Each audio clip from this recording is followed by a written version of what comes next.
மாதிரி இருக்கு. சரி, இப்போ இந்த பூச்செடி மாதிரி நம்மளால தூவி விட முடியாது. இதை நம்ம ஒன்று ஒன்றா ப்ரெஸ் பண்ணி தான் வைக்க முடியும். வாங்க, நான் பார்த்தேன்.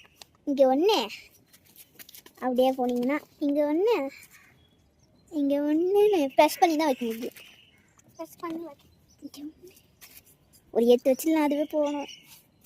இங்கே ஒன்று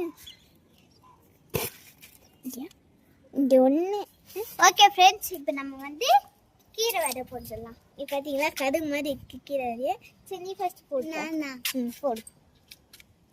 ஓ, அப்படி போடக்கூடாது, தூணும் கொஞ்சம் கொஞ்சமாக.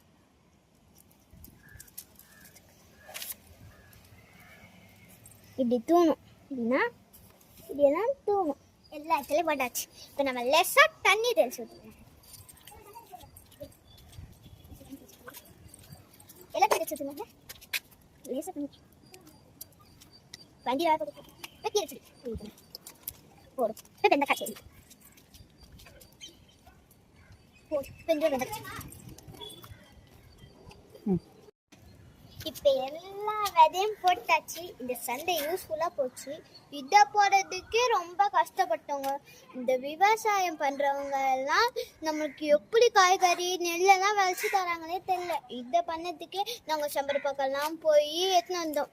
இப்போ தாங்க புரியுது இந்த செடி வளர்க்குறதுல எவ்வளோ கஷ்டப்படணும். ஃபஸ்ட்டெல்லாம் நாங்கள் வந்து நான் சொன்னேன் செடி வளர்க்கும் போது எங்கள் அம்மா என்ன இது மண்ணை பார்த்துட்டு விதை எடுத்து விட்டு அது பக்கத்துலேயே வளர போடுன்னு சொன்னோம்.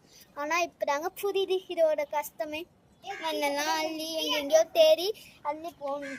இப்போ இந்த சண்டே வந்து நம்ம விதையெல்லாம் போட்டோம். அடுத்த சண்டே வளர்ந்துரும்னு நினைக்கிறேன்.